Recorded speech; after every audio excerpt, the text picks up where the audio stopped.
മാല്യദർശനം കാലത്തു ചെയ്തെന്നും നിർമ്മലനായി ഞാൻ വാണിടാവൂ. നീലിമ കോലുന്ന കോലമെന്നുള്ളിലെ മാലിന്യമാകെ മൂടിച്ചിടണം. ആടിയ എണ്ണയും വാകച്ചാർത്തുമെന്നും നേടിയങ്ങാടലകറ്റിടാവൂ. പട്ടുകോണകവും പൊട്ടുകളും ചാർത്തി വിഷ്ടപനാഥനെ കാണാകണം. ഏഷണനാശകമാകുമൂഷപ്പൂജ ക്ലേശിക്കാതെന്നും ഞാൻ കണ്ടിടാവൂ. പീലിത്തേരുമൂടി ഭംഗിയും ഗോപിയും മാലയുമെന്നുള്ളിൽ തോന്നിടണം. വിണ്ണവർണ്ണാധരം വന്നു വലം വയ്ക്കും കണ്ണൻ്റെ പൊന്നു ശിവേലിങ്കൽ. എന്നും വലം വയ്ക്കാനുള്ളൊരു ഭാഗ്യത്തെ തന്നരുളിടണേ മാരുതേശ. പാലാഴിനാഥാനിൻ പാലഭിഷേകത്തെ മാലകറ്റിടുവാൻ കണ്ടിടാവൂ. സന്താപനാശകമാകിയ നിന്നോടെ പന്തിരടിയെന്നും ചിന്തിക്കും നേൻ. ഇച്ഛകളൊക്കെയും ഭക്തർക്കായേകുന്നോരുച്ച പൂജയ്ക്കെന്നുമെത്തിടാവൂ. ചന്ദനം ചാർത്തി വിളങ്ങുന്ന നിന്നോടെ സുന്ദര വിഗ്രഹം കാണാകണം. ആധിയും വ്യാധിയും നീക്കുന്ന നിന്റെ പാരാധനായെന്നും ഞാൻ പാർത്തിടാവൂ. സത്തമരുൾത്താരിൽ നിത്യം നീനച്ചിടും അത്താഴ പൂജയ്ക്കുമെത്തിടാവൂ. ചിൽപ്പൂമണ്ണിദ്രയ്ക്കായി കോപ്പൊരുക്കിടുന്ന തൃപ്പുകയെപ്പോഴും ഓർത്തിടും നേൻ. കാണുമാറാകണം വാതാലയേശനെ കാണികൾക്കാനന്ദമേകുവോനേ. നാരായണ ഹരി നാരായണ ഹരി നാരായണ ഹരി നാരായണ. സർവത്ര ഗോവിന്ദനാമസങ്കീർത്തനം. ഗോവിന്ദ ഗോവിന്ദ. പീതാംബരം കരവിരാജിതചക്രശംഖകൗമോദകീ സരസിജം കരുണാസമുദ്രം രാധാസഹായം അതിസുന്ദരമന്ദഹാസം വാതാലയേശമനിശം ഹൃദി ഭാവയാമി. മൂകം കരോതി വാചാലം പങ്കും ലംഘയതേ ഗിരിം യൽകൃപാതമഹം വന്ദേ വാസുദേവം പരം ഗുരും. കമനീയ കിശോരമുഗ്ധമൂർത്തേ കളവേണുക്കുണിതാദൃതാനനിംദോഃ മമ വാജി വിജൃംഭതാം മുരാരേർ മധുരിംണ കണികാപി കാപി കാപി. വന്ദേ നന്ദവ്രജസ്ത്രീണാം പാദരേണുമഭീക്ഷ്ണശ യാസാം ഹരികഥോൽഗീതം പുനാദിഭുവനത്രയം. കോമളം കൂജയൻ വേണും ശ്യാമളോയം കുമാരക വേദവേദ്യം പരം ബ്രഹ്മ ഭാസതാം പുരതോ മമ. വാഗർത്ഥാവിവ സംപൃക്തൗ വാഗർത്ഥപ്രതിപത്തയേ ജഗതഃ പിതരൗ വന്ദേ പാർവതീ പരമേശ്വരൗ. ഗുരുഭ്യോ നമഃ. ഗംഗണപതയേ നമഃ. സംസരസ്വത്യൈ നമഃ. വാഗീശാദ്യാസു മനസ സർവാർത്ഥാനാമുപക്രമേ യം നത്വാ കൃതകൃത്യാസ്യു തം നമാമി ഗജാനനം. ഗംഗണപതയേ നമഃ.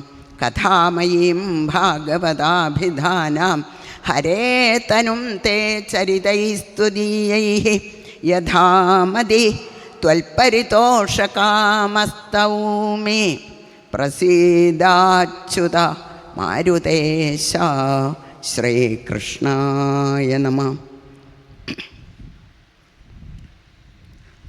ശ്രീകൃഷ്ണ ഭഗവാന്റെ മാഹാത്മ്യങ്ങൾ, കൃഷ്ണാവതാരത്തിൻ്റെ മാഹാത്മ്യങ്ങൾ, അതാണല്ലോ നമ്മൾ ഇത്ര നേരവും കേട്ടുകൊണ്ടിരുന്നിരുന്നത്. ആ അമൃത് കൊണ്ടുള്ള അഭിഷേകമായിരുന്നു ഇത്ര നേരവും. ഇനിയും അതെ. ഒരു നിലയ്ക്ക് പറഞ്ഞാൽ ആ ശ്രീകൃഷ്ണ ഭഗവാന്റെ മാഹാത്മ്യം തന്നെയാണ് ഭാഗവതം മുഴുവൻ പറയണത്. പക്ഷേ ദശമസ്കന്ധമായ കുറേ പ്രത്യേകമുണ്ട്. എന്താ അത്? അങ്ങനെയാണ് എല്ലാ അവതാരങ്ങളും യാതൊരു ഭഗവാനാണോ എടുത്തത്, ആ ഭഗവാൻ നേരിട്ട് ഇറങ്ങി വന്നതാണ് ശ്രീകൃഷ്ണ ഭഗവാൻ എന്നാണ് സജ്ജനങ്ങൾ പറയാറുള്ളത്. അതാണ് അംശാവതാരം, കലാവതാരം, അംശാംശാവതാരം, ആവേശാവതാരം, അങ്ങനെ പല തരത്തിലുമാണ് ഭഗവാന്റെ അവതാരങ്ങൾ എന്നാണ് ആചാര്യന്മാർ പറയാറുള്ളത്. എന്നാ കൃഷ്ണാവതാരോ എന്ന് ചോദിച്ചാൽ ഭഗവാൻ സാക്ഷാൽ ഗോലോകകൃഷ്ണൻ ഭഗവാൻ ഇങ്ങോട്ട് ഇറങ്ങി വന്നതാണ് ശ്രീകൃഷ്ണാവതാരം. അത് അത്രയും പറഞ്ഞാൽ പോരാ എന്നാണ് സജ്ജനങ്ങൾ അനുസ്മരിക്കാറുള്ളത്. ആ കൃഷ്ണാവതാരം കഴിഞ്ഞിട്ടുള്ള കലിയുഗമാണ് അത്ര ഇത്. അപ്പം അത്രേ ആയിട്ടുള്ളൂ. ഭഗവാൻ തൻ്റെ രൂപം നമ്മളിൽ നിന്ന്, നമ്മളുടെ കണ്ണുകളിൽ നിന്ന് മറച്ചിട്ട്, അത്രയും കൂടിയുണ്ട് നമ്മളുടെ ഒരു ഭാഗ്യം എന്നാണ് പറയാറുള്ളത്. ഒന്ന് നല്ലോണം ഭഗവാനെ സ്മരിച്ചുകൊണ്ട് തിരിഞ്ഞു നോക്കിയാൽ കാണാവുന്നതേ ഉള്ളൂ എന്നാണ്. അത് വളരെ വ്യക്തമാണ് ഒരു നിലയ്ക്ക് ആലോചിച്ചാൽ, അല്ലേ? ഭഗവാന്റെ രൂപം എല്ലാവരുടെ കണ്ണുകളിൽ നിന്നും മറച്ചു, അത്രയേ ഉള്ളൂ. അല്ലാണ്ട് ആ രൂപം ഉപേക്ഷിച്ചിട്ടില്ല എന്നാണ് സജ്ജനങ്ങൾ പറയണത്, ഭാഗവതം പറയണത്. അത്യാവശ്യം വേണ്ടവർക്ക് ഭാഗവതത്തിൽ കൂടി കണ്ടോട്ടെ എന്നാണത്രേ. ഭാഗവതത്തിലേക്ക് ലയിച്ചു എന്നൊക്കെയാണല്ലോ മഹാത്മ്യം മുതൽ പറയണത്. ഉദ്ധവൻ ചോദിച്ചു എന്നാണ്, എന്താ ഇപ്പോഴാണോ, ഇപ്പം ഭഗവാൻ അന്തർധാനം ചെയ്യണോ? ഇപ്പോൾ ശരിക്കും അവിടുന്ന് ഇവിടെ ഉണ്ടാവേണ്ട കാലല്ലേ, കലികാലല്ലേ വരണത്. അപ്പം അവിടുന്ന് അന്തർധാനം ചെയ്താൽ ഈ വരാൻ പോണ വളരെ ദോഷം നിറഞ്ഞതായിട്ടുള്ള കലികാലത്തിലെ ജനങ്ങൾ എന്ത് ചെയ്യും എന്ന് ചോദിച്ചപ്പോൾ ഭഗവാൻ ഒന്ന് പുഞ്ചിരിച്ചു എന്നാണ് കഥ. ഞാനതിന് രൂപമൊന്ന് മാറ്റണേ ഉള്ളൂ എന്നാണ്. ഭാഗവതാർണവം എന്നാണ് ഈ ഭാഗവതമാകുന്ന കഥാസമുദ്രത്തിലേക്ക് അങ്ങോട്ട് താഴുക ചെയ്യണത് എന്നാണ് ഭഗവാൻ പറഞ്ഞിരിക്കുന്നത്. അപ്പോൾ ഭാഗവതത്തിൽ കൂടി നോക്കിയാൽ ഭഗവാനെ കണ്ടു കിട്ടും, ഭഗവാനെ കാണാം എന്നാണ്. വളരെ വ്യക്തമാണല്ലോ. അടുത്ത കാലത്ത് ജീവിച്ചിരുന്നതായ എത്രയെത്ര ഭക്തന്മാർക്കാണ് ഭഗവാനെ നേരിട്ട് കാണാൻ സാധിച്ചിരിക്കുന്നത്. കുറൂരമ്മ അല്ലേ, വില്ലുമംഗലം സ്വാമിയാർ, സാമൂതിരിപ്പാട്, അവരൊക്കെ ഭഗവാനെ കണ്ടവരല്ലേ. അപ്പോൾ കാപിലത്തിൽ പറയുന്നുണ്ട് ഭഗവാൻ, എന്നെ പ്രേമപൂർവം സേവിച്ചാൽ എന്നെ കാണാം, എന്നോട് സംസാരിക്കാം.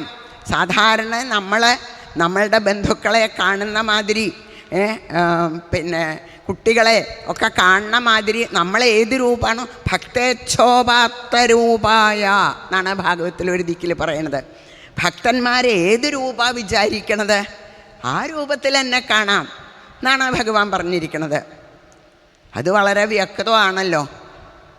ഒരു നമ്പൂതിരിയോട് ഒരു കാര്യസ്ഥൻ ചോദിച്ചു എന്നാണ്, തിരുമേനി ഇങ്ങനെ എപ്പോഴും ജപിക്കുകയും പ്രാർത്ഥിക്കുകയും ഒക്കെ ചെയ്യുന്നുണ്ടല്ലോ, ഇടയ്ക്ക് കണ്ണടച്ച് ധ്യാനിക്കണത് കാണാം. ആരെയാ ധ്യാനിക്കണത്? അടിയനും ഒന്ന് ധ്യാനിച്ചാൽ കൊള്ളാമെന്ന് മോഹമുണ്ട് എന്ന് വിചാരിച്ചിട്ടാണ് ചോദിക്കണത് എന്ന് വളരെ വിനയപൂർവം അദ്ദേഹം പറഞ്ഞപ്പോൾ ഈ തിരുമേനി വിചാരിച്ചു അത്രേ, ഇവനോട് ഇപ്പം എന്താ പറഞ്ഞു കൊടുക്കുക, ഭഗവാന്റെ രൂപമൊക്കെ എങ്ങനെ ഇവന് പറഞ്ഞു കൊടുക്കുക, ഇവന് മനസ്സിലാവൂ എന്നാൽ അതിന് മനസ്സിലാവണ രൂപം പറഞ്ഞു കൊടുക്കാം എന്ന് വിചാരിച്ചിട്ട് നീ കൊണ്ട് നടക്കണില്ലേ, പിന്നെ ഈ പോത്ത് ആ പോത്തിനെ പോലെയാണ് എന്ന് പറഞ്ഞു അത്രേ. ശരി എന്നും പറഞ്ഞു. അത് കഴിഞ്ഞ് ഇയാൾ അമ്പലത്തിൻ്റെ ഉള്ളിലേക്ക് കടക്കാൻ വയ്യല്ലോ, ദൂരെ പുറത്ത് നിന്ന് ഇങ്ങനെ എത്തിച്ച് നോക്കി ഭഗവാനെ തൊഴുക അത്രേ. അപ്പോഴാണ് ശിവേലിക്ക് അകത്തുനിന്ന് പുറത്തേക്ക് എഴുന്നള്ളിക്കുക. അപ്പം തടമ്പെടുത്ത കീഴ്ശാന്തിക്ക് അങ്ങോട്ട് കടക്കാൻ പറ്റണില്ല എന്നാണ്, വാതിൽ കടക്കണില്ല എന്നാണ് കഥ. അപ്പോൾ എന്തായാലും അങ്ങോട്ട് കടക്കണില്ല, എന്തോ ഒരു തടസ്സം, എന്താണെന്ന് ആർക്കും മനസ്സിലാവണില്ല. അപ്പം പാവം അദ്ദേഹം ഇവിടുന്ന് വിളിച്ച് പറഞ്ഞു എന്നാണ്, തമ്പുരാനെ കൊമ്പ് തടയുക, ചിരിച്ച് കടത്തിക്കോളൂ എന്ന് പറഞ്ഞു എന്നാണ് കഥ. അപ്പം ശരിയായ്യനും. അപ്പം അതാണ് ഭക്തേച്ഛോപാത്തരൂപായ, ഭക്തന്മാരെ ഏത് രൂപ ഭഗവാന് കൊടുക്കണത് അതാണ് ഭഗവാന്റെ രൂപം എന്ന് ഇതാ. അപ്പം നമുക്ക് എന്താ പറയാനുള്ളത്? ഇതൊക്കെ അനുസരിച്ച് ഈ ഗോപസ്ത്രീകളും നമ്മളോട് അതുകൊണ്ട് ദശമ എന്താ പറയണത്? നിങ്ങൾ ഇത്രയൊന്നും വളച്ച് കെട്ടണ്ട. ഇതാ ഈ യശോദമ്മയെ പോലെ, ഗോപസ്ത്രീകളെ പോലെ, ഗോപന്മാരെ പോലെ, നന്ദഗോപരെ പോലെ ഒക്കെ സ്നേഹിക്കൂ ഭഗവാനെ എന്നാണ് പറയണത്. ഇതൊന്നും വെറുതെ പറയണതല്ല. ഒരു സന്യാസിയോട് 3 പേര് പ്രാർത്ഥിച്ചു എന്നാണ്. എന്തെങ്കിലും ഒരു മന്ത്രം ഉപദേശം തന്നാൽ തരക്കിടില്ല എന്ന് പറഞ്ഞു അത്രേ സന്യാസിയോട്. അപ്പോൾ സന്യാസി ചോദിച്ചു, എന്താ മോഹം ചോദിച്ചു. കുറൂരമ്മ പറഞ്ഞു, എനിക്ക് യശോദമ്മയെ പോലെ എനിക്ക് ഭഗവാനെ ലാളിക്കാറാവണം. കാരണം ഭർത്താവും ഇല്ല, കുട്ടികളും ഇല്ല. അപ്പോൾ എനിക്കെൻ്റെ ഉണ്ണിയെപ്പോലെ എനിക്ക് ഭഗവാനെ സ്നേഹിക്കാറാവണം, എപ്പോഴും കാണണം എന്ന് പറഞ്ഞു അത്രേ. ശരി, അതിനൊരു മന്ത്രവും പറഞ്ഞു കൊടുത്തു. വില്വമംഗലം സ്വാമിയാരാണ് പിന്നൊരു ശിഷ്യൻ. മോഹിച്ചടുത്ത് വന്ന ഒരാൾ വില്വമംഗലം സ്വാമിയാരോട് ചോദിച്ചു, എന്താ മോഹം ചോദിച്ചു. ഞാൻ പൂജിക്കുമ്പോഴൊക്കെ എനിക്ക് കാണണം ഭഗവാനെ എന്ന് പറഞ്ഞു അത്രേ. അപ്പോൾ സന്യാസി പറഞ്ഞു, ശരി കാണൂ കേട്ടോ എന്ന് പറഞ്ഞു. ഈ കുറൂരമ്മയ്ക്ക് പറഞ്ഞു കൊടുത്ത മന്ത്രം തന്നെയാണ് വില്വമംഗലം സ്വാമിയാർക്കും പറഞ്ഞു കൊടുത്തിരിക്കണത്. അത് കഴിഞ്ഞ് സാമൂതിരിപ്പാട് ചോദിച്ചു. സാമൂതിരിപ്പാട് ആ ഗുരുവായൂരപ്പനോടുള്ള ബഹുമാനവും വിനയവും ഭക്തിയും ഒക്കെ കാരണം എന്തേ പറഞ്ഞുള്ളൂ, എനിക്ക് മരിക്കണതിൻ്റെ മുമ്പേ ജീവിതത്തിൽ ഒരിക്കലെങ്കിലും എനിക്ക് ഭഗവാനെ ഒന്ന് കാണാൻ പറ്റുമോ? കാണാൻ പറ്റും. ഈ മന്ത്രം ഉപാസന ചെയ്തോളൂ. ഇതേ മന്ത്രം തന്നെയാണ് സാമൂതിരിപ്പാടിനും പറഞ്ഞു കൊടുത്തത്. അതുകൊണ്ട് എന്തായി? അനുഗ്രഹവും അതുപോലെയായി. കുറൂരമ്മയ്ക്ക് എപ്പോഴും കാണാം, എന്തിന് പുറപ്പെട്ടാലും ഇപ്പോഴും ഗുരുവായൂർ ചെന്നാൽ കാണാലോ. ആ തൂണുമ്മിൽ അല്ലേ, അടുപ്പത്തെ പാത്രത്തിൽ അട വെന്തുകൊണ്ടിരിക്കണു. ഭഗവാന് ക്ഷമയില്ല. എന്നിട്ട് കുറൂരമ്മയുടെ മേലേക്ക് ഇങ്ങനെ ചേർന്നിരുന്നും കൊണ്ട് കുറൂരമ്മ പറയണ കഥയും കേട്ടിരിക്കുക. കഥ പറഞ്ഞു കൊടുത്താലേ ക്ഷമിച്ചിരിക്കുള്ളൂ. അവിടെ അട വെന്തിട്ടില്ല. അതിനു വേണ്ടിയിട്ട് അപ്പോൾ അങ്ങനെയുള്ള കുറൂരമ്മയുടെ ചിത്രം നമുക്ക് കാണാം. കുറൂരമ്മയ്ക്ക് എപ്പോഴും കാണാമായിരുന്നു. വില്വമംഗലം സ്വാമിയാർക്കോ പൂജിക്കുമ്പോൾ അങ്ങനെ വരൂ അത്രേ. എന്തിനു വേണ്ടിയിട്ടാ? ഓരോ വികൃതി കാണിക്കും. വില്വമംഗലം സ്വാമിയാർക്ക് ദേഷ്യം വരും. പ്രസിദ്ധമാണല്ലോ, നേദിക്കാൻ വെച്ച കദളിപ്പഴവും ശർക്കരയും ഒക്കെ നേദിക്കണതിൻ്റെ മുമ്പ് എടുത്തു തിന്നു. ഒരു ദിവസം കണ്ണടച്ച് ഭഗവാന്റെ ആ മന്ത്രം ചൊല്ലുമായിരുന്നു. കണ്ണ് വിളിച്ച് നോക്കിയപ്പോൾ നേദിക്കാൻ വെച്ചത് കാണുന്നില്ല. എന്താ കൃഷ്ണ ഇത് നേദിക്കാൻ വെച്ചത്, നേദിക്കണതിൻ്റെ മുമ്പ് എടുത്ത് കഴിച്ചത്? സ്വാമിയാർ എനിക്ക് കൊതിയായിട്ടല്ലേ എന്ന് പറഞ്ഞപ്പോൾ വില്വമംഗലം സ്വാമിയാർക്ക് ദേഷ്യം വന്നു എന്നാണ്. ഇടത്തെ കൈ കൊണ്ട് അങ്ങോട്ട് നീക്കിയിത്രേ. ആഹാ, എന്നെ ഇടത്തെ കൈ കൊണ്ട് നീക്കാറായില്ലേ, എന്നാൽ ഇനി എന്നെ അനന്തം കാട്ടിൽ വന്നാലേ കാണാൻ പറ്റുള്ളൂ എന്ന് പറഞ്ഞു എന്നാണ്. സാമൂതിരിപ്പാടോ ഒരു ദിവസം സാക്ഷാൽ ഗുരുവായൂർ ക്ഷേത്രത്തിൽ ഇന്ന് ആ കൂത്തമ്പലം നിൽക്കണയിടത്താണത്രേ എരഞ്ഞിമരം ഉണ്ടായിരുന്നു എന്നാണ് അന്ന് അവിടെ. അതിൻ്റെ പൂവ് ഇങ്ങനെ പെറുക്കി താഴെ ഇങ്ങനെ വീണ് കിടക്കുമല്ലോ, ഇലഞ്ഞിപ്പൂവ്. അതിങ്ങനെ ചിരട്ടയിൽ പെറുക്കിയിടുന്നതായിട്ടാണ് അത്രേ ദർശനം കൊടുത്തത്. ഭഗവാനെ അങ്ങോട്ട് കണ്ടപ്പോഴേക്കും ഒക്കെ മറന്നു. ചെന്ന് കെട്ടിപ്പിടിക്കാൻ ഓടി അങ്ങോട്ട് ചെന്നപ്പോൾ ഓടി അങ്ങോട്ട് മറിട്ടു. എന്നെ ഒരിക്കൽ കാണണം എന്നല്ലേ പറഞ്ഞിട്ടുള്ളൂ എന്നെ ചോദിച്ചു എന്നാണ്. അപ്പോൾ വെറുതെ അല്ല ഭാഗവതം പറയണത്. നിങ്ങൾ നിങ്ങളുടെ ഇഷ്ടം പോലെ ഭഗവാനോട് പ്രാർത്ഥിക്കൂ. ഗുരുവായൂരപ്പനെ പറ്റിയിട്ടാവണം പ്രാർത്ഥിക്കണത് എന്ന് മാത്രം. അതാണ് ഇവിടെ പരീക്ഷിത്ത് മഹാരാജാവ് ചോദിക്കുന്നുണ്ട്, എന്ത് പുണ്യം ചെയ്തു ഈ നന്ദഗോപുരം യശോദമയും നന്ദക്കിമകരോൽ ബ്രഹ്മൻ ശ്രേയ ഏവം മഹോദയം യശോദാച്ച മഹാഭാഗ പപൂയസ്യാസ്തനം ഹരി വിതരോ നാൻവവിന്ദേതാം കൃഷ്ണോദാരാർഭകേഹിതം ഗായന്ത്യദ്യാപി കവയോ യല്ലോകശമലാപഹം. എല്ലാവരും ആ നാമമൊന്ന് ജപിക്കാൻ, കഥകളൊന്ന് കേൾക്കാൻ കൊതിക്കണോ? അത് മതി. അങ്ങനെയുള്ള ഭഗവാനെ നമ്മൾ പാടാറില്ലേ, എന്നെ തപം ചെയ്ത നീ യശോദ എന്ന് പാടാറില്ലേ? എന്ത് പുണ്യ ചെയ്തത്? എന്താ അത്? എണ്ണ തേച്ചു കുളിപ്പിച്ചും വെണ്ണ പാലിവ നൽകിയും കണ്ണനെ പോറ്റിയോരമ്മക്കെണ്ണി എണ്ണി നമിപ്പു ഞാൻ. എത്ര നമസ്കരിച്ചാലാ മതിയാവുക? എന്തൊക്കെ വികൃതിയാ അല്ലേ? ഗോപികൾ വന്ന് പറയണില്ലേ യശോദമ്മോട്, ഓ സാഹി കെട്ടു എന്നാണ് പറയാറുള്ളത്. ഞങ്ങൾക്കൊക്കെ വയ്യണ്ട ഈ കൃഷ്ണൻ്റെ വികൃതി കൊണ്ട് എന്നാണ് പറയണത്. ആദ്യം ആ മനോഹാരിത കണ്ടിട്ടായിരുന്നു. അതാണ് കൃഷ്ണാവതാരത്തിൻ്റെ പ്രത്യേകത. അതാണ് തൻ്റെ സൗന്ദര്യം കൊണ്ട് എങ്ങനെയാണ് എല്ലാവരും നിരോധം. ഇതാണ് ദശമത്തിൻ്റെ ലക്ഷണം, ദശമസ്കന്ധത്തിൻ്റെ ലക്ഷണം. നിരോധം എന്ന് പറഞ്ഞാൽ മനസ്സ് വേറെ എങ്ങോട്ടും പോവാണ്ട് ഭഗവാനിൽ അങ്ങോട്ട് ഉറപ്പിക്കുക, അങ്ങോട്ട് ലയിപ്പിക്കുക. അതാണ്. അതിനെന്താ വഴി എന്നാണ് ഭഗവാൻ ആലോചിച്ചത്. അതിന് സാധാരണ കുട്ടികളെ പോലെ വികൃതി കാണിക്കുക. അപ്പോൾ എല്ലാവരുടെ മനസ്സും നമ്മളെന്തിനെയൊക്കെയാണ് സ്നേഹിക്കണത് എന്നാ ഗുരുവായൂരപ്പൻ നോക്കിയത്. അതായി തീർന്നാൽ ഇവരെയൊക്കെ പിടിച്ചെടുക്കാം എന്ന് കണ്ടെത്തി. അപ്പം അതിനെന്തായി? അത്രമാത്രം സൗന്ദര്യവും പിന്നെ പറയാനുണ്ടോ? അപ്പോൾ എന്തായി? എത്ര കണ്ടാലും മതിയാവില്ല. ഇല്ലൊങ്കല സ്വാമിയാർ പറയുന്നുണ്ട്, അത്യന്ത ബാലമതസീ കുസുമപ്രകാശം ദിഗ്വാസസം കനകഭൂഷണഭൂഷിതാംഗം വിസ്രസ്തകേശം അരുണാധരമായദാക്ഷം കൃഷ്ണം നമാമി മനസാ വസുദേവസൂനും എന്ന് പറയുന്നുണ്ട്. എന്തൊരു ഭംഗിയായ യശോദേ എന്നാണ് എപ്പോഴും ഗോപന്മാർക്കും ഗോപസ്ത്രീകൾക്കും ഒക്കെ പറയണത്. എപ്പോഴും കൃഷ്ണാവതാരം കൊണ്ട് കഴിഞ്ഞപ്പോഴേ പിന്നെ അവർ രാവിലത്തെ ജോലികളൊക്കെ കുറേശ്ശെ വേഗം അങ്ങോട്ട് ചെയ്ത് തീർത്ത് അവർ ഈ ഭഗവാനെ കാണാൻ. അപ്പം എന്തായി? എപ്പോഴും എടുത്ത് ലാളിക്കുക. ആദ്യം അങ്ങനെയാണ്, ഭവത് വപുസ്പരിശന കൗതുകേന. എത്ര എടുത്താലും മതിയാവണില്ല. അപ്പോൾ അങ്ങനെയുള്ള സുഖം വല്ലവീകരസരോരുഹങ്ങളിൽ പ്രോല്ലസിച്ചു മരുവുന്ന വണ്ടിനെ വല്ലവണ്ണവും ഇവൻ്റെ മാനസക്കല്ലറയ്ക്കകമണച്ചിടാവതോ. ഇതാണ് സജ്ജനങ്ങൾ പ്രാർത്ഥിക്കുന്നത്. ഓ ഗുരുവായൂരപ്പ കൊതിയാവണുണ്ടേ എന്ന് ഭക്തന്മാർ. എന്തേ?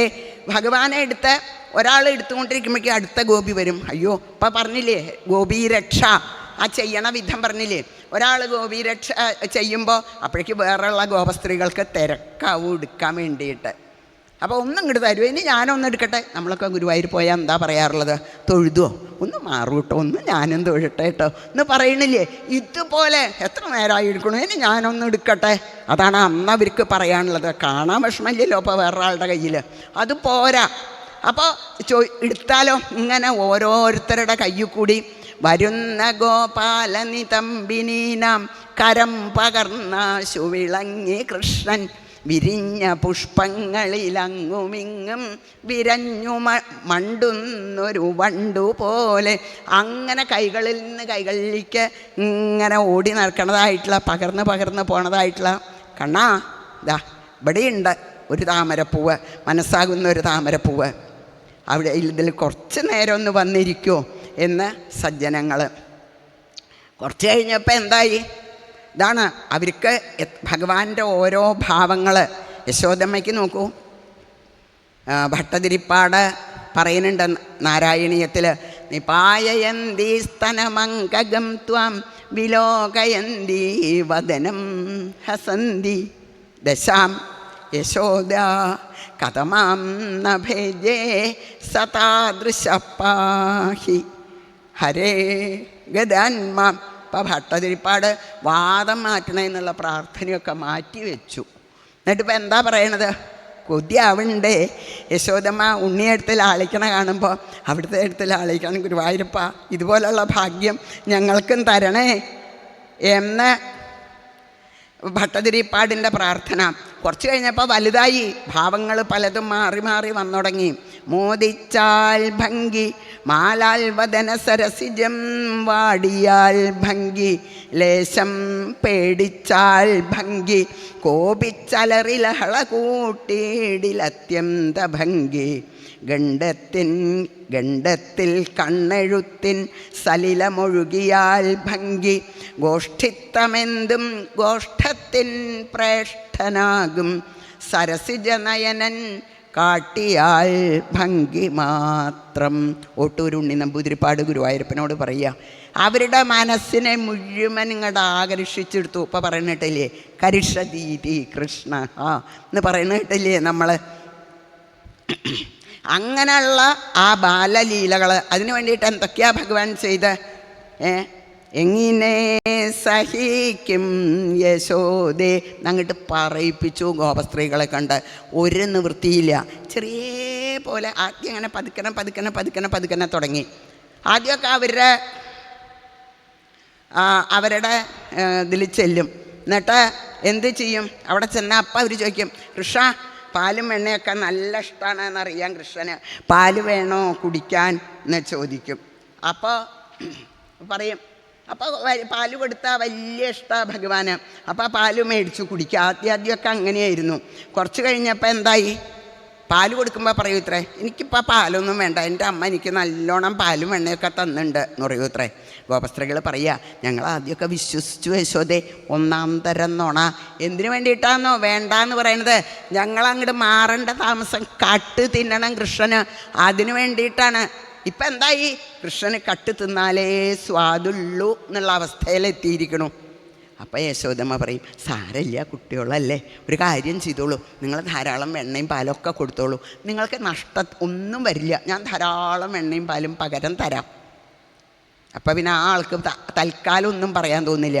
അപ്പം അപ്പുറത്തെ ഗോപി പറയും, ഇതൊന്നുമല്ല അവസ്ഥ, എൻ്റെ അടുത്ത് വന്നിട്ട് എന്താ ചെയ്തെന്നോ, പാല് വെണ്ണ എടുത്ത് കഴിക്കുന്നുണ്ടെങ്കിൽ സാരമില്ല യശോദേ, കുട്ടികളൊക്കെ ഇപ്പം എത്ര ഉണ്ട് കഴിക്കും, സാരമില്ല, പാത്രം തച്ചുടയ്ക്കണോ, കഴിച്ചു കഴിഞ്ഞാൽ ഇഷ്ടം പോലെ ഒരു സംഘം ഒപ്പുണ്ടാവും.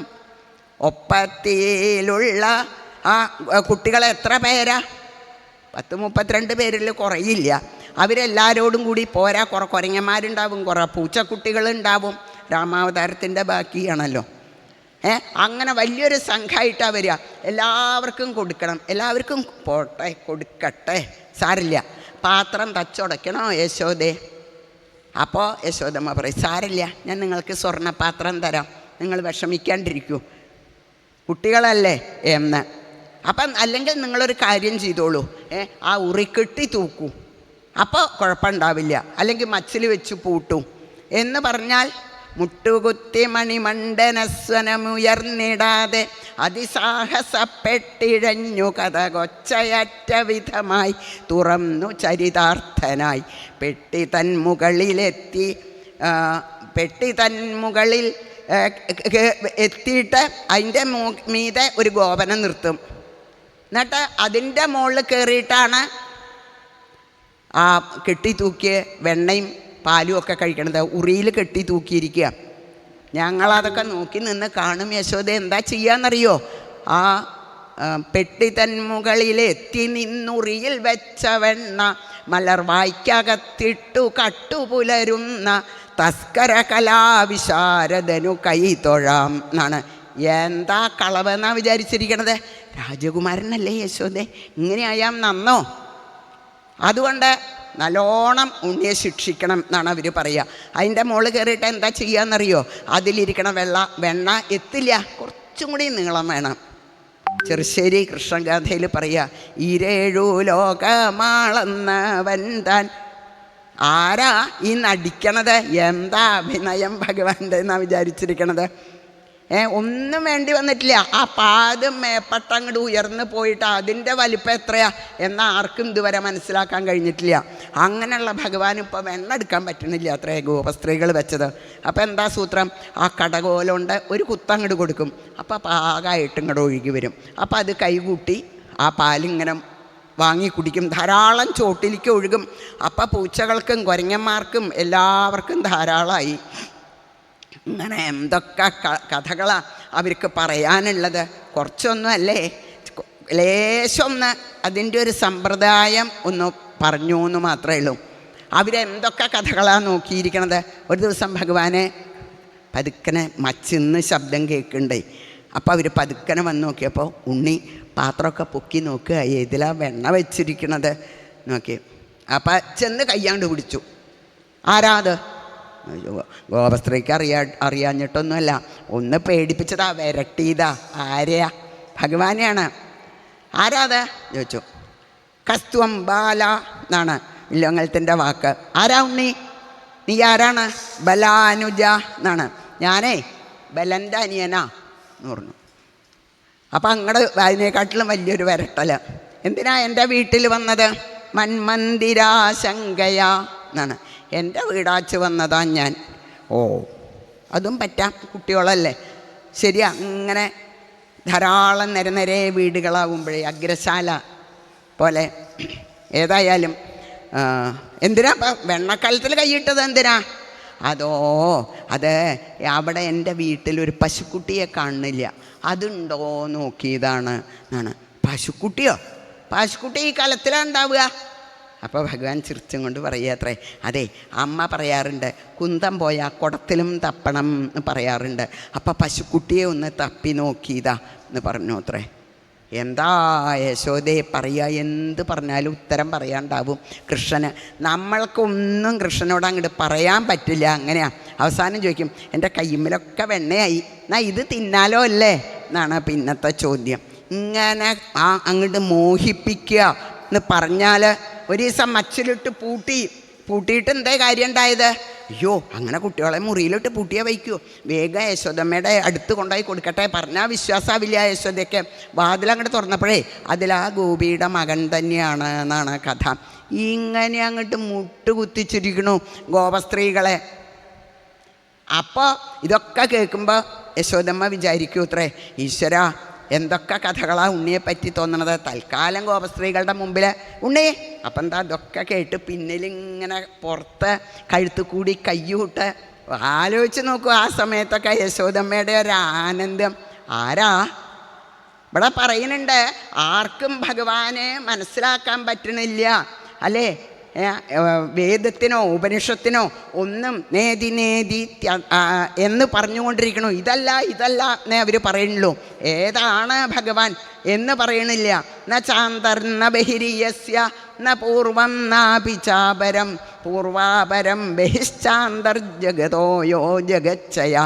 എവിടെയാണ്, എങ്ങനെയാണ് ഒന്നും ഭഗവാനെ പറ്റി പറയാൻ പറ്റാത്ത ആ ഭഗവാനാണ് പിന്നുകൂടി കഴുത്തിൽ കയ്യൂട്ട് ഇങ്ങനെ ആടിക്കൊണ്ടിരിക്കണത് തൈര് കലക്കുമ്പോഴേ. അപ്പോൾ അങ്ങനെ അപ്പോൾ എന്ത് പറഞ്ഞാലും ഗോപസ്ത്രീകളോട് അവരെ വിശ്വസിപ്പിക്കാൻ വേണ്ടി എന്തെങ്കിലും ഒന്ന് ശാസിച്ചു എന്ന് കാണിക്കും. എന്നാലും ഉള്ളിലൊരു മോഹമുണ്ട് യശോദമ്മയ്ക്ക്. എന്താ ഈ കൃഷ്ണനെ പറ്റി ഇങ്ങനെയൊക്കെ പറയണത്? ഇത്രയ്ക്കൊക്കെ ഉണ്ടോ കൃഷ്ണൻ്റെ വികൃതി എന്ന് ഒരു ദിവസം അത് കാണിച്ചു കൊടുത്തു എന്നാണ്. എന്താ അത്? ഏകദാ ക്രീഡമാനാസ്തേ രാമാദ്യ ഗോപധാരകാഹ. എല്ലാവരും കൂടി ഗോപന്മാരുടെ ഒപ്പം മിറ്റത്ത് അടുത്തന്നെ ആ മിറ്റത്ത് മണ്ണിൽ കളിക്കുക ഭഗവാൻ. അപ്പോഴാണ് ഗോപന്മാർ വന്ന് പറഞ്ഞത് ഫലസഞ്ചയ വഞ്ചനക്രുധ. ഭട്ടതിരിപ്പാട് വെറുതെ എല്ലാവരും വന്ന് പറഞ്ഞത്. അതിലൊരു വലിയൊരു ഗോപൻ ഞാവലുമ്പഴം പറിച്ചിടുന്നുണ്ട് അത്രേ താഴത്തേക്ക്. ഭഗവാനാണ് അതൊക്കെ പെറുക്കി വയ്ക്കാൻ. വെറുതെ പെറുക്കി വയ്ക്കാൻ പറ്റുമോ? ഓരോന്നങ്ങനെ വായലിടും അതിൻ്റെ ഇടയിൽ. അപ്പം പെറുക്കിയിട്ടതൊന്നും കാണുന്നില്ല താഴെ. അപ്പോൾ ഗോപന് ദേഷ്യം വരില്ലേ? കൃഷ്ണ ഇവിടെ പറിച്ചിട്ട ഞാവലുമ്പഴമൊന്നും കാണുന്നില്ലല്ലോ. ആവോ, അതൊന്നും എനിക്കറിയില്ല, ഒക്കെ ഞാൻ ഇവിടെ പെറുക്കി വെച്ചിട്ടുണ്ട്. അപ്പോൾ ആ ഗോപന് ദേഷ്യം വന്നു. അവിടെ ചെന്ന് യശോദമ്മോട് പറഞ്ഞു എന്നാണ് കഥ. കൃഷ്ണൻ്റെ ഒരു ഇത് കേൾക്കണം. കളിക്കുകയല്ല കൃഷ്ണൻ, മണ്ണ് തിന്നുക ചെയ്യണത്. ഞങ്ങളുടെ ഒപ്പം മണ്ണ് കളിക്കുമ്പോൾ ആ ഗോപൻ. യശോദമ്മയ്ക്ക് സങ്കടാവാണ്ടിരിക്കുമോ? കസ്മാൻ മൃതമതാം താൽമൻ, ഉണ്ണി ഇവിടെ വരൂ. ഭഗവാൻ പാവം അങ്ങനെ വരുന്നുണ്ട് പിന്നാലെ ഗോപന്മാരുടെ ഒപ്പേ. ഇനിയിപ്പോൾ എന്താ അമ്മ ചെയ്യുക? അടിക്കുമോ എന്നൊക്കെയുള്ള പേടിയോട് കൂടിയിട്ട്. അപ്പോഴാണ് യശോദമ്മ ചോദിച്ചാൽ, എന്തിനാ ഉണ്ണി ഇങ്ങനെ മണ്ണ് തിന്നണത്? വല്ല സൂക്കടും പിടിക്കില്ലേ? ദണ്ണം വരില്ലേ ഉണ്ണിക്ക്? ഗോപന്മാരൊക്കെ പറയണ്ടല്ലോ. ഇല്ലേ അമ്മേ, മണ്ണ് തിന്നിട്ടില്ല ഞാൻ. രാമ, കൃഷ്ണൻ മണ്ണ് തിന്നുവോ? മണ്ണ് തിന്നു എന്ന് പറയണോ തിന്നില്ല എന്ന് പറയണോ? എന്താ അത്? അവസാനം ഇതൊക്കെ കഴിക്കണ ആളാ അല്ലേ? പിന്നെ എന്താ പ്രളയം എന്ന് പറഞ്ഞാൽ ഇതൊക്കെ ലയിക്കണത് എവിടെയാ? ഭഗവാനില്ല. അപ്പം എന്താപ്പാ പറയണ്ടേ? ഈ കുട്ടികളുടെ ചില സമ്പ്രദായം ഉണ്ട്. നമ്മളെന്തെങ്കിലും ഒന്ന് ചോദിച്ചാൽ അവരിങ്ങനെ തലയാട്ടും. ശരി എന്നാണോ പറയണത്, ഇല്ല എന്നാണോ പറയണത്, ഉണ്ടെന്നാണോ പറയണത് എന്ന് നമുക്ക് വ്യക്തമാവില്ല. അങ്ങനെ ഒരു തലയാട്ടലുണ്ട് കുട്ടികൾക്ക്. അതുപോലെ ആ ബലരാമൻ്റെ ആ പിന്നെ നാട്യം. യശോദമ്മ കൈ പിടിച്ചിട്ട്, ഉണ്ണി വായ കാണിക്കട്ടെ നോക്കട്ടെ. വായയിലുണ്ടെങ്കിൽ അറിയാലോ. അഭിമ്രല്ലവദർശനോത്സുകം. കുറച്ച് മണ്ണ് യശോദമ്മ കാണുന്നു, അത്രയും തല്ലേ ഉണ്ടാവുള്ളൂ വായൽ. അവിടെ അവിടെ മണ്ണിൻ്റെ തരി ഉണ്ടാവും. അതൊന്ന് വിരലുകൊണ്ട് തൊട്ട് നോക്കിയാൽ അറിയാം. നോക്കിയപ്പോഴ വിരലിടണ്ടി വന്നില്ല. വായ വികസൽ പത്മനിഭംബ്യധാരയാം. ഭഗവാന്റെ ആ സൗന്ദര്യം എവിടെയും കാണാം. ആ കുഞ്ഞ് വായ അങ്ങോട്ട് തുറന്നപ്പോഴേക്കും എൻ്റെ ഈശ്വര, അമ്മ കഷ്ടത്തിലാവണ്ട, ഇനി കുറച്ച് മണ്ണാക്കണ്ട, ധാരാളമായിക്കോട്ടെ. ഈ കുറച്ചായിട്ട് കൊടുക്കാൻ ഭഗവാൻ അറിയില്ല, ധാരാളം കൊടുത്തിട്ട് ആ ശീലം.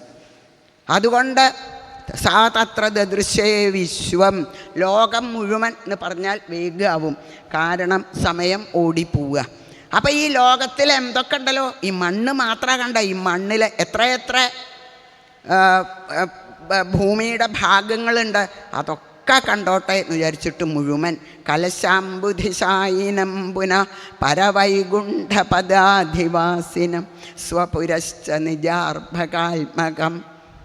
എല്ലാവരെയും അങ്ങോട്ട് കാണിച്ചു കൊടുത്തു എന്നാണ്. വായയിലെങ്ങനെ സിനിമ കാണുന്ന മാതിരി മാറി മാറി മാറി മാറി ഇങ്ങനെ കാണില്ലേ നമ്മൾ, ഇങ്ങനെ പോണത് ഫിലിം. അതേപോലെ എല്ലാം ഈ ലോകത്തിലുള്ളത്. സമുദ്രം കണ്ടുകൊണ്ടിരിക്കുമ്പോൾ അത് മാറി കാടായി, കാടുകൾ കണ്ടുകൊണ്ടിരിക്കുമ്പോൾ അത് മാറി വലിയ വലിയ പട്ടണങ്ങളായി, നദികളായി. ഒന്നും പറയണ്ട, ലോകങ്ങൾ പലതരം ലോകങ്ങൾ. അല്ല, വൈകുണ്ഠം കാണുന്നു, വൈകുണ്ഠത്തിൽ വൈകുണ്ഠമൂർത്തിയെ കണ്ടു. വൃന്ദാവനം കാണുന്നു, വൃന്ദാവനത്തിൽ ഇതേ യശോദമ്മയുടെ മുമ്പിൽ വായ തുറന്ന് നിൽക്കുന്നതായിട്ടുള്ള ഉണ്ണികൃഷ്ണൻ. ഇങ്ങനെ അങ്ങോട്ട് കാണാൻ പുറപ്പെട്ട. ഇനി ഇതിനെ അമ്മയായതുകൊണ്ട് സിനിമയുടെ ആ വലിപ്പം കുറച്ചൊന്ന് ചുരുക്കിയതാ. ഇനിയിപ്പോൾ ബ്രഹ്മാവിനെ കാണിച്ചു കൊടുക്കണ സിനിമയുടെ കഥ നമ്മളൊന്ന് കേൾക്കണം. എന്താ ഒരവസ്ഥ! ബ്രഹ്മാവ് മോഹാലസ്യപ്പെട്ട് വീണില്ലേ? പക്ഷേ എൻ്റെ അമ്മയെ മോഹാത്സ്യപ്പെട്ട് വീഴാനൊന്നും ഞാൻ സമ്മതിക്കില്ല എന്ന് പറയണ പോലെയാണ്. അമ്മ അത് കണ്ട് അത്ഭുതപ്പെട്ടപ്പോഴേക്കേ വേഗം അങ്ങോട്ട് ചെന്ന് കഴുത്ത് കൂടി കൈയിട്ട് കെട്ടിപ്പിടിച്ചു. അമ്മ, എത്ര നേരമായി അമ്മിഞ്ഞ തന്നിട്ട്, എനിക്ക് അമ്മിഞ്ഞ തരൂ അമ്മേ എന്നങ്ങോട്ട് പറഞ്ഞപ്പോഴേക്ക് അതാണ് യശോദ. ഒക്കെ അങ്ങോട്ട് മറന്നു. ഈശ്വരനാണോ, ആരാണിത് എന്ന് അത്ഭുതപ്പെട്ട് സംശയിച്ച് നിൽക്കുകയായിരുന്നു. ഭയാണോ, ബഹുമാനാണോ, എന്തൊക്കെയാ ഭക്തിയാണോ, എന്തൊക്കെയാ അത്ഭുതമാണോ, എന്തൊക്കെയാ തോന്നണതെന്ന് അറിയില്ല യശോദമ്മയ്ക്ക്. അപ്പോൾ ഉണ്ണിക്കണ്ണൻ്റെ ഈ വാക്കങ്ങോട്ട് കേട്ടപ്പോഴോ അവിടെ വാത്സല്യം മാത്രമായി എന്നാണ്. ഇതാണ് ബാലലീലകൾ വൃന്ദാവനവാസികൾക്ക് കൊടുക്കാനും കാരണം എന്ന് സജ്ജനങ്ങൾ പറയാറുണ്ട്. വസുദേവരെന്താ സ്തുതിച്ചത്? മനസ്സിലായി ഗുരുവായൂരപ്പ അവിടുന്ന് ഈശ്വരനാണ് എന്ന് മനസ്സിലായി എന്ന് പറഞ്ഞു വസുദേവർ. ദേവകിയും അത് തന്നെ പറഞ്ഞു, ഈശ്വരനാണ് എന്ന് വിചാരിക്കണവരുടെ മുമ്പിൽ ഇങ്ങനെയുള്ള കളികൾക്കൊക്കെ എന്താ പ്രസക്തി? എത്ര ഈശ്വരനാണ് എന്ന് കാണിച്ചു കൊടുത്താലും അല്ല, എൻ്റെ ഉണ്ണിക്കണ്ണനാണ് എന്ന് വിചാരിക്കാൻ പറ്റണം. ഈശ്വരനായിട്ട് കാണുന്നേക്കാളും നമുക്കിഷ്ടം നമ്മുടെ സ്വന്തം ഉണ്ണിയായിട്ട് നിങ്ങൾക്ക് കാണാൻ പറ്റുന്നുണ്ടോ? ആ സ്വാതന്ത്ര്യം, ആ സ്നേഹം അത് നിങ്ങൾക്കുണ്ടോ? എന്നാൽ അതാണ് ഭഗവാൻ ഇഷ്ടം എന്ന് കാണിക്കണു കൃഷ്ണാവതാരം കൊണ്ട്. വേറെ ഒന്നും പറയാൻ പറ്റില്ല. കൃഷ്ണാവതാര ലീലകൾ കണ്ടാൽ അതാണ് നമുക്ക് തോന്നുക. ഇനി പോരാ, അമ്മയ്ക്ക് കുറച്ചും കൂടി സമ്മാനം കൊടുക്കണം എന്ന് ഭഗവാൻ വിചാരിച്ചിരുന്നു. അതാണ് പിന്നുള്ള കഥയിൽ കൂടി പറയുന്നത്. ഏകദാ ഗൃഹദാസീഷു യശോദാനന്ദഗേഹിനി കർമാന്തര നിയുക്താസു നിർമ്മമന്ധ സ്വയം ദധി. അതാണ് ഒരു ദിവസം രാവിലെ നേരത്തെ എന്നും ഓണത്തിക്കൊണ്ടുവരാൻ എന്തൊരു ബുദ്ധിമുട്ടാന്നോ ഭഗവാനെ. വത്സജാഗൃഹി വിഭാതമാഗതം ജീവകൃഷ്ണ ശരദാം ശതം ശതം ഇത്യുദീര്യ സുചിരം യശോദയാ ദൃശ്യമാനമുഖ പങ്കജം ഭജേ എന്നൊക്കെയാണ്. യശോദമ്മ ഉണ്ണിയുടെ അടുത്ത് ചെന്നിട്ട് ഉണ്ണി നീയുണരുഷസണഞ്ഞിത കണ്ണ നീയയുധമാണ്ടു വാഴുക എന്നുണർത്തിയൊരു മട്ട യശോദയാലന്നു കണ്ട മുഖപങ്കജം തൊഴാം എന്നാണ്. ഒന്ന് വിളിച്ചാൽ അപ്പം അങ്ങോട്ട് തിരിഞ്ഞു കിടക്കും. ഉണ്ണി നേരം വൈകി, ഉണ്ണി ഒന്ന് എണീക്കൂ, കഴിക്കണ്ടേ, ഇങ്ങനെ വെറുമയറായിട്ട് കിടന്നുറങ്ങിയാൽ നന്നല്ല. അതാണ് വല്ല വയ്യായും വരും. അപ്പം ഒന്ന് ഇങ്ങോട്ട് തിരിഞ്ഞു കിടക്കും. ഇങ്ങനെ അങ്ങോട്ട് ഇങ്ങോട്ടും തിരിഞ്ഞ് കിടന്ന് ഉമ്മയൊക്കെ വെച്ച് മുടിയൊക്കെ മാടി ഒരു ഒതുക്കി ഇങ്ങനെ എന്തൊക്കെ ലാളന കഴിയണം ഉണരണമെങ്കിൽ. അന്ന് യാതൊന്നും വേണ്ടി വന്നില്ല. ഭഗവാൻ യശോദമ്മ തൈര് കലക്കിക്കൊണ്ടിരിക്കുക. ആ തൈര് കലക്കൽ കേട്ടാൽ അറിയാം എന്ത് വെണ്ണ കൂടിയോന്ന്. ആ തൈര് കലക്കണതിൻ്റെ ശബ്ദം ഓരോന്നിൻ്റെ ഗ്രഹിതം ഉണ്ടാവണം, അപ്പോഴേ മനസ്സിലാവുള്ളൂ. ആ തൈര് കലക്കണ ശബ്ദം അങ്ങനെ കേട്ടപ്പോൾ മനസ്സിലായി തുടങ്ങി ഭഗവാൻ. ആ വെണ്ണ കൂടി തുടങ്ങി, ഇനി എണീക്കാം. ഭഗവാൻ അവിടുന്ന് എണീറ്റ് അവിടുന്ന് വരണ ഒരു രംഗം സജ്ജനങ്ങൾ ചിത്രീകരിക്കാറുണ്ട്. എന്താ ആ ചുരുണ്ട മുടി, അത് മുഖത്തേക്കൊക്കെ അങ്ങനെ വീണ് കിടക്കുന്നുണ്ട്. ആ പീലി ഒരു സൈഡിലായിരിക്കണു, പട്ടുകൊണ ഉടുപ്പിച്ചിരിക്കണത്. അത് രണ്ട് വാലായിട്ട് പിന്നിലേക്ക് കിടക്കുന്നുണ്ട്, മുമ്പിലൊന്നുമില്ല. ഇങ്ങനെയാണ് കണ്ണും തിരുമ്മി പതുക്കനെ വരണത്. യശോദമ്മ കാണായില്ല. അങ്ങോട്ട് ശ്രദ്ധിക്കണ്ട, അതപ്പം ഭേദം. തൈര് കലക്കൽ കഴിയട്ടെ, ബാക്കിയുള്ള ഗോപസ്ത്രീകൾക്കൊക്കെ ഓരോ ജോലികൾ കൊടുത്തിരിക്കുക. അപ്പോൾ തൈര് കലക്കൽ ഇപ്പം മുഴുവനാക്കാൻ പറ്റില്ല. കാരണം ഉണ്ണിക്ക് കുറച്ച് കഴിഞ്ഞാൽ ഇന്ന് കലക്കിയ വെണ്ണ തരൂ, കലക്കിയെടുത്ത വെണ്ണ തരൂ, നവനീതം എന്നൊക്കെയാണല്ലോ പറയുക. അപ്പോൾ യശോദമ്മ കണ്ടില്ല, നടിച്ചു. അതൊന്നും പറ്റില്ല. ഭഗവാൻ വന്ന് ആ പുറത്ത് കഴുത്തുകൂടി കൈയിട്ട് അവിടെ ഇങ്ങനെ കിടന്നു. അപ്പം നല്ല രസമാണ്, ഒരാട്ടം ഉണ്ടാവുമല്ലോ ഇങ്ങനെ തൈര് കലക്കുമ്പോൾ. രണ്ട് കൈ കൊണ്ടും ആ കയറ് പിടിച്ച് ഇങ്ങനെ വലിക്കുകയല്ലേ. അപ്പം സുഖമായിട്ട് കിടന്നു. ആ അമ്മ തൈര് കലക്കിക്കൊണ്ടിരിക്കുക. അത് പറ്റില്ല. വേഗം അവിടുന്ന് മടിയിലങ്ങോട്ട് ഇരുന്നു. ഇടത്തെ കൈ കൊണ്ട് കടകോല് പിടിച്ചു. എന്നിട്ട് മടിയിലങ്ങോട്ട് ഇരുന്നു. അമിഞ്ഞു കുടിക്കണം. മനസ്സിലായി യശോദമ്മയ്ക്ക്. പാവം. ശരി, കുടിക്കട്ടെ. തൈര് കലക്കലൊക്കെ അവിടെ നിർത്തി ഉണ്ണിയുടെ ആ മുടിയൊക്കെ ഒതുക്കി നല്ലോണം ഇങ്ങനെ മുലപ്പാൽ കൊടുത്തും കൊണ്ട് ഇരുന്നു യശോദ. അങ്ങനെ കൊടുത്തും കൊണ്ടിരിക്കുമ്പോഴാണ് ഭഗവാനെ കണ്ടപ്പോഴേക്കന്നെ പുത്രസ്നേഹസ്നുതകുചയുഗം. എന്താ ഭാഗവത്തിൽ ഓരോ പദത്തിൻ്റെ ആ ചിത്രം നമുക്കിങ്ങനെ കാണിച്ചു തരും. ഉണ്ണി വരണ കണ്ടപ്പോഴേക്കന്നെ അങ്ങോട്ട് പാല് ഒഴുകാൻ തുടങ്ങിയിരിക്കണു യശോദമ്മയ്ക്ക്. എന്നാലും ഇന്ന് ക്ഷമിച്ച് നോക്കിയതാണ്. മടിയിലിരുത്തി പാല് കൊടുത്തു തുടങ്ങി. അയ്യോ പാല് പതഞ്ഞ അടുപ്പത്ത് പാല് വെച്ചിട്ടുണ്ടായി. അത് പതഞ്ഞ അടുപ്പിൽ പോണ ശബ്ദം കേട്ടത്. യശോദമ്മ എന്ത് ചെയ്തു?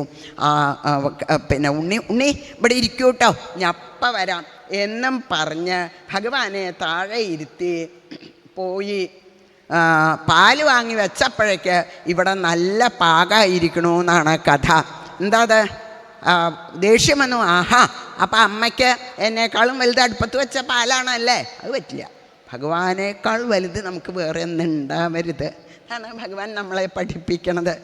അത് അമ്മയാണെങ്കിലും സമ്മതിക്കൊന്നുമില്ല. അപ്പം എന്ത് ചെയ്തു? ആ ദേഷ്യത്തിന് ഭഗവാൻ ആ കടകോലെടുത്ത് ഒരൊറ്റ അടിയാണ്ട് കൊടുത്തു എന്നാണ്. അപ്പം 2 കഷ്ണയായുള്ളൂ. അതുപോരാ, ദേഷ്യം മാറണില്ല. അതങ്ങനെ അടിച്ച് പൊട്ടട്ടെ എന്നും പറഞ്ഞുകൊണ്ട് ഒക്കെ അടിച്ച് നുറയാക്കിയത്. അപ്പം തന്നെ വിചാരിക്കുന്നുണ്ട്, പക്ഷെ ഒരബദ്ധം പറ്റി. എന്താ? വെണ്ണ നല്ലോണം കൂടിയിട്ടില്ല. അപ്പം വെണ്ണ എടുക്കാറായിട്ടില്ല. അവിടുന്ന് എണീട്ട് പോയി മച്ചിൽ വെണ്ണ ഇരിക്കുന്നുണ്ട്. തലേ ദിവസം കലക്കി വൃത്തിയാക്കി വെച്ച വെണ്ണ ഇരിക്കുന്നുണ്ട്. അതിന് ആ വെണ്ണക്കലം എടുത്ത് പുറത്ത് പോയി ഭഗവാന് കളിക്കാൻ ഒരലുണ്ട്. ആ ഒരലിൽ ആ വെണ്ണ വെച്ച് അതിന്നിങ്ങനെ എടുത്ത് തിന്നാൻ പുറപ്പെടുമ്പോഴേക്ക് കുരങ്ങന്മാർ, പൂച്ചക്കുട്ടികൾ, ഗോപന്മാരെല്ലാവരും സംഘം ഒക്കെ തികഞ്ഞു എത്തി. അപ്പോൾ ഭഗവാൻ അവർക്കൊക്കെ കൊടുക്കും വെണ്ണ. എല്ലാവർക്കും കൊടുത്തുകൊണ്ട് തിന്നുകൊണ്ടിരിക്കുമ്പം ഇടയ്ക്കൊരു നോട്ടമുണ്ട് അത്രേ പിന്നിലേക്ക്. ശ്രീശുഖ ബ്രഹ്മർഷി അതാണ് നമുക്ക് കാണിച്ചു തരുന്നത്. മനോഹരമായിട്ടുള്ള താമരപ്പൂവിൻ്റെ ആ വലിയ ഇതളുണ്ടല്ലോ, അതുപോലെ ആ വിടർന്ന കണ്ണുകളെ കൊണ്ട് അമ്മ വരുന്നുണ്ടോ എന്നാണ് ആ നോട്ടം. അതിൻ്റെ ഒരു ഭംഗിയുണ്ടല്ലോ, അതൊന്ന് നിങ്ങൾ ചിന്തിച്ച് നോക്കൂ. എന്ന് ഭാഗവതം ഒരിക്കൽ അങ്ങോട്ട് നോക്കിയപ്പോഴാ അമ്മൻ്റെ വരുണു വരിക മാത്രമൊന്നുമല്ല, കയ്യിലുണ്ടൊരു വടി. വടിയോ? ഭഗവാനെ അടിക്കാനോ? ആ, ശ്രീശുഖ ബ്രഹ്മർഷി പറയുക, എന്ത് വടി? ഒരു പീലി. ഓ, അടിക്കാൻ എടുത്ത സാധനം കൊള്ളാം അല്ലേ, നല്ല വേദന ഉണ്ടാവും പീലി കൊണ്ട് അടിച്ചാൽ. പക്ഷെ ഭഗവാൻ അങ്ങോട്ട് പേടിയായി, ഓരലുമെന്ന് ഇറങ്ങി 4 പുറം ഓടാൻ തുടങ്ങി. യശോദി പിന്നാലെ. എത്ര നേരം ഓടാൻ പറ്റും യശോദമ്മയ്ക്ക്? പക്ഷേ ഉണ്ണിയെ പിടിച്ച് ഒന്ന് ശിക്ഷിച്ചിട്ട് വേറെ കാര്യം. അങ്ങനെയുള്ള ഭഗവാന്റെ പിന്നിൽ ഓടിയാൽ പിടിക്കാൻ കിട്ടുമോ? ഇപ്പം നേരത്തെ പറഞ്ഞ മാതിരി ആർക്കെങ്കിലും കിട്ടിയിട്ടുണ്ടോ ഭഗവാന്? പക്ഷേ യശോദമ്മയ്ക്ക് കിട്ടി എന്നാണ് പറയണത്. അതാണ് ഭഗവാന്റെ സ്നേഹം, ഭക്തവാത്സല്യം. എന്താ ഈ ഭക്തവത്സലൻ ഭക്തവത്സലൻ എന്ന് പറയണത്? വെറുതെ ഒന്നും അല്ലേ, ആർക്കും കിട്ടാത്തതായിട്ടുള്ള ഭഗവാനെ വേദസുന്ദരികൾ സ്തുതിച്ചുകൊണ്ട് നിൽക്കണേ ഉള്ളൂ, അവർക്ക് മനസ്സിലാവണില്ല. അങ്ങനെയുള്ള ഭഗവാനെ ഇതാ യശോദമ്മ പിടിച്ചു. കുറച്ച് കഴിഞ്ഞപ്പോഴേ അമ്മയുടെ മുഖത്ത് നോക്കിയപ്പോൾ അമ്മയ്ക്ക് കുറേശ്ശെ സങ്കടം വരുന്നുണ്ട്, ആകെ വേർത്തിരിക്കണോ. അത് പറ്റില്ല. എന്തിനാ അമ്മ ഇങ്ങനെ ഓടണത്? എന്നെ പിടിക്കാനാണോ? ഉണ്ണി അങ്ങോട്ട് പിടിക്കാൻ കൊടുത്തു. വീണു നോക്കിയാൽ നാട്യം. ഏതായാലും ഉണ്ണിയെ പിടിച്ചു. ഞാൻ എപ്പോഴും പറയാറുള്ളതാ ഉണ്ണിയോട് ഇങ്ങനെ വികൃതി കാണിക്കരുത് എന്ന്. എന്തിനാ കലമൊക്കെ തട്ടിപ്പൊട്ടിച്ചത്? ഗോപസ്ത്രീകൾ എന്തൊക്കെയാണ് ഉണ്ണിയെക്കുറിച്ച് ഇവിടെ വന്ന് പറയണത് എന്നൊക്കെ പറഞ്ഞ്, എന്തായാലും ഇന്ന് ഉണ്ണിയെ ഞാൻ കെട്ടിയിടാൻ പോവുക, അങ്ങനെ വികൃതി കാണിച്ചാൽ നന്നല്ല, ഇനി ഇവിടുന്ന് കളിച്ചാൽ മതി എന്നും പറഞ്ഞ് ഒരു ഇവിടെ നിൽക്കൂട്ടോ, ഇവിടുന്ന് പോവരുത് എന്നും പറഞ്ഞൊരു യശോദമ്മ ഒരു കാര്യം പറഞ്ഞാൽ ഇവിടുന്ന് പോവൊന്നുമില്ലേ. അത്ര പേടിയ അമ്മ എന്നാണ് നാട്യം. കയറ് കൊണ്ടുവന്ന് ഒരലുമ്മ കെട്ടി മറ്റേ തല വയറ്റത്ത് കെട്ടാൻ നോക്കിയപ്പോഴോ 2 വിരൽ പോരാ, ഒരു കയറും കൂടിയും കൊണ്ടുവന്നു. കയറ് എന്നൊക്കെ നമ്മുടെ പരിവരുത്ത ഭാഷയിൽ പറയണതാ. നല്ല പട്ട് ചരടാട്ടോ കൊണ്ടുവരണത്. അത് കൊണ്ടുവന്ന് കെട്ടാൻ നോക്കിയപ്പോഴോ അപ്പോഴും പോരാ, 2 വിരൽ. അതെന്താ? അതങ്ങനെയാണ്. പിന്നെയും ചരട് കൊണ്ടുവന്നു. അപ്പം ഗോപസ്ത്രീകൾക്ക് രസമായി. അവർ വരും നേരത്തെ എല്ലാവരും യശോദേ ഞങ്ങൾ തരാം കയറ്, ഒന്ന് കെട്ടാൻ നോക്കൂ എന്ന് പറഞ്ഞാൽ അവരിഷ്ടം പോലെ കയറ് കൊണ്ട് കൊടുത്തു. എത്ര ഏച്ചൂട്ടിയാലും 2 വിരൽ പോരാ എന്നാണ്. എന്താ കാരണം? ഭക്താനാം ദൈന്യമേവം ഹി ഹരിതോഷണ കാരണം. ഞാനേ ഇന്ന് കെട്ടിയിട്ടേ ഇരിക്കുള്ളൂ എന്ന് വിചാരിച്ച് ഭഗവാന്റെ അടുത്തേക്ക് ചെല്ലൂ. പറ്റില്ല കെട്ടാൻ. എൻ്റെ കണ്ണനെ എനിക്കൊന്ന് കെട്ടാൻ പറ്റണില്ലല്ലോ എന്ന് വിചാരിച്ച് ചെന്ന് നോക്കൂ. അപ്പം കാണാം എത്ര ആളാ അനുഭവം പറയാറുള്ളത്. ഗുരുവായൂരപ്പനോട് നല്ലോണം പ്രാർത്ഥിച്ചിട്ടാണ് ഗുരുവായൂർ പോണതെന്നുണ്ടെങ്കിൽ എത്ര തിരക്കുണ്ടായിക്കോട്ടെ അന്ന് സുഖമായിട്ട് തൊഴും എന്നാ പറയാറ്. ഒന്ന് ഗുരുവായൂരപ്പനോട് മുമ്പൊന്ന് പ്രാർത്ഥിച്ചാൽ മതി, ഗുരുവായൂരപ്പ നല്ലോണം ഒന്ന് കാണാൻ പറ്റണേ, കാണാൻ പറ്റുന്നതാണ്. 1ഉം 2ഉം ഒക്കെ പ്രാവശ്യം തൊഴുവന്ന്. നേരെ മറിച്ച് നമുക്ക് ഇന്ന് സുഖമായിട്ട് തൊഴാം എന്നൊക്കെ വിചാരിച്ചാൽ അങ്ങോട്ട് ചെല്ലട്ടെ. അപ്പം കാണാം. ആകത്തേക്ക് അങ്ങോട്ട് കയറ്റില്ല ഭഗവാൻ. ഇങ്ങനെ എത്ര എത്ര എത്ര കഥകളാണ്. ഇതെന്നാളൊരു കഥ വായിച്ചു. ഒരാൾ അയാൾക്കകത്ത് കയറി തൊഴാൻ പാടില്ല.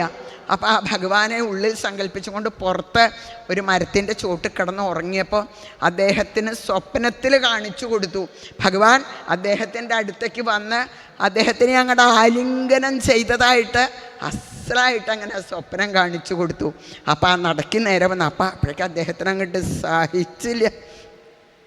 വേഗം വന്ന് ആ നടക്കുന്നൊന്ന് അകത്തേക്ക് നല്ലോണം നോക്കിയപ്പോഴേ അസലായിട്ട് ഗുരുവായൂരപ്പനെ അങ്ങനെ കണ്ട് തൊഴുതു എന്നാണ് കഥ. ഇങ്ങനെ ഓരോരുത്തർക്കും എത്ര എത്ര എത്ര അനുഭവങ്ങളാ. നേമം വിരിഞ്ചോ നഭവോ ന ശ്രീരപ്യംഗ സംശ്രയ.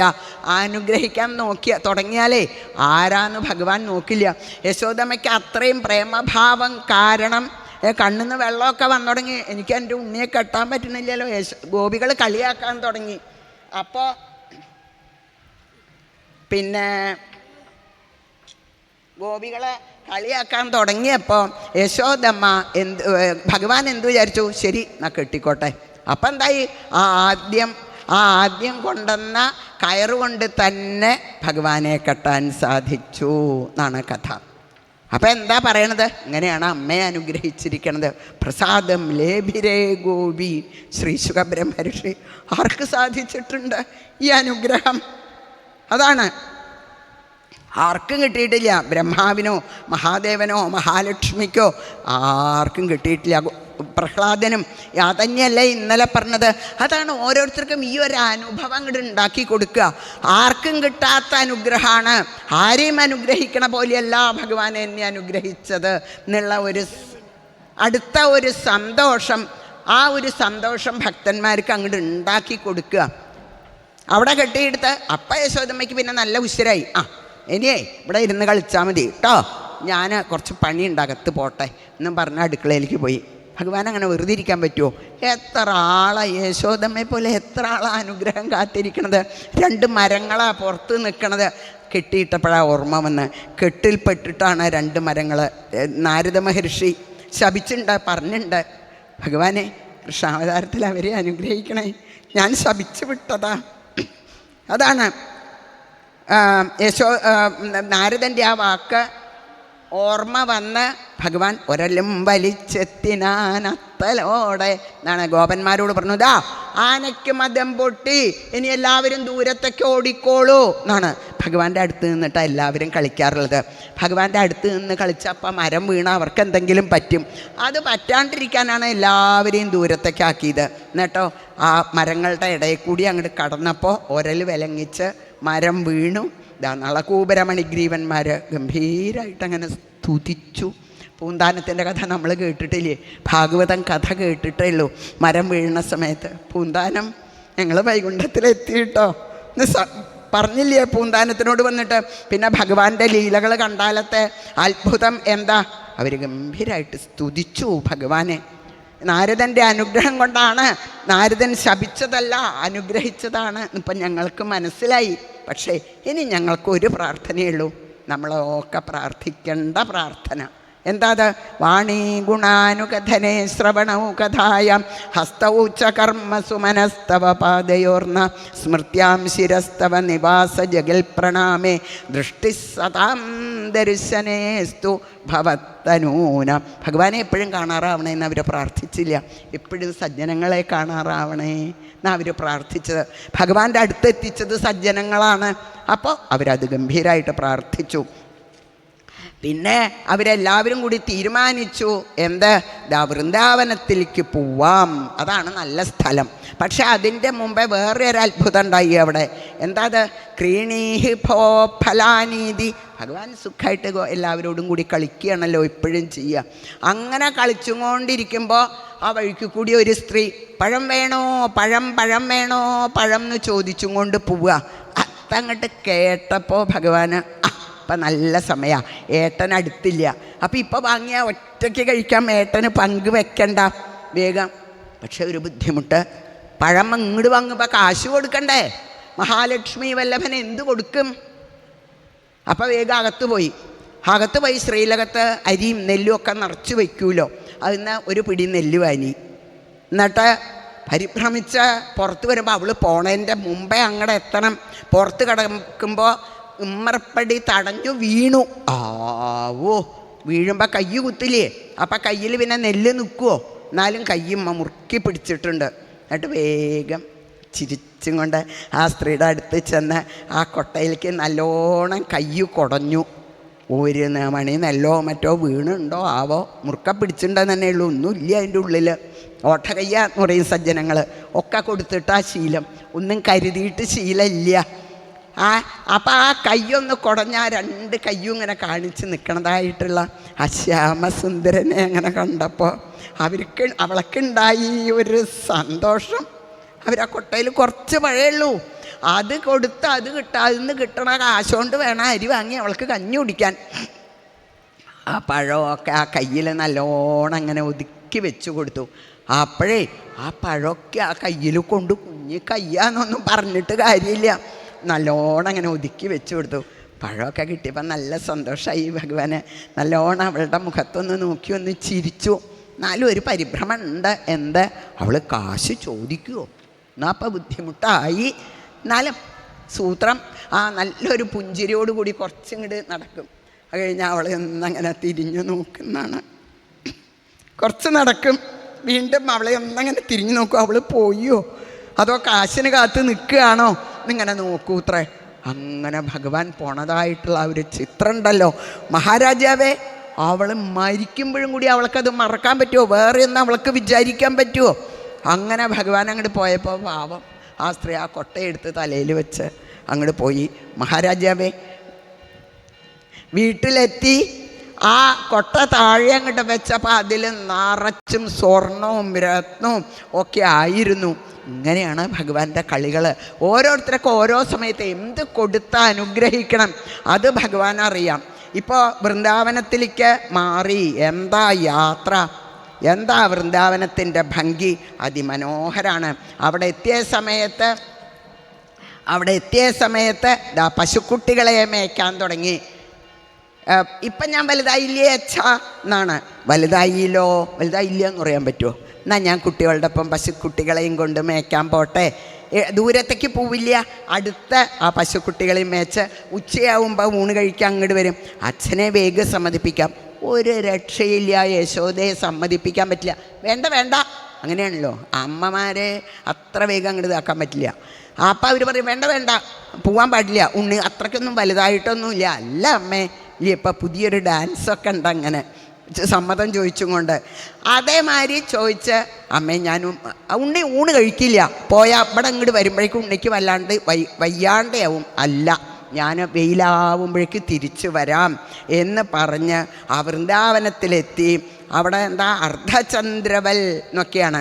അങ്ങനെ ആ വീടുകളൊക്കെ പണിത് നടുക്കാണ് നന്ദമന്ദിരം. അപ്പോൾ ഭഗവാൻ രാവിലെ കാട്ടിലേക്ക് ഇറങ്ങിയാൽ എല്ലാവർക്കും കാണാം. എല്ലാവരും പശുക്കുട്ടികളോടും കൂടി ഭഗവാന്റെ ഒപ്പം കാട്ടിലേക്ക് പോവും. അപ്പോഴാണ് ഒരു ദിവസം വത്സാസുരൻ, ഒരു പശുക്കുട്ടിയുടെ രൂപത്തിൽ അസുരൻ കംസഭൃത്യൻ വന്നു. ബലരാമന് മനസ്സിലായിട്ടില്ലേ. ഭഗവാൻ അടുത്ത് ചെന്നിട്ടേ, ഭഗവാൻ പശുക്കുട്ടികളെ തലോടൽ സ്വഭാവ അതാണെന്നേ വിചാരിക്കണുള്ളൂ. ഈ കള്ള പശുക്കുട്ടിയുടെ അടുത്ത് ചെന്നിട്ട് നല്ലോണം ഒന്ന് തലോടി, കാരുണ്യമൂർത്തിയല്ലേ, മോക്ഷം കൊടുക്കാൻ പോവുക, എന്തെങ്കിലും ഒരു പുണ്യം വേണ്ടേ? അപ്പോൾ ആ പുണ്യം അനുഗ്രഹിച്ച് കൊടുത്തിരിക്കണതാ.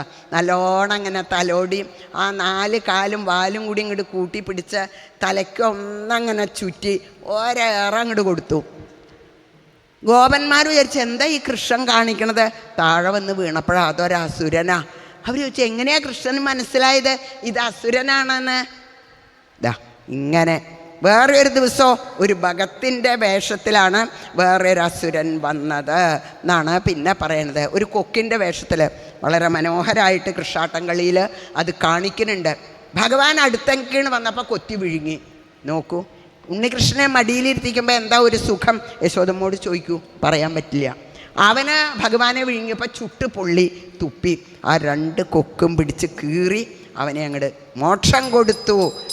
എങ്ങനെയാണ് ഏവം വിഹാരൈ കൗമാരൈ, അങ്ങനെ അത്ഭുതമാണ് ഭഗവാന്റെ എല്ലാ കളികളും എന്ന് ഇനിയുള്ള ബാലലീലകളിൽ കൂടിയിട്ടും നമുക്ക് പറഞ്ഞു തന്നുകൊണ്ടിരിക്കണു.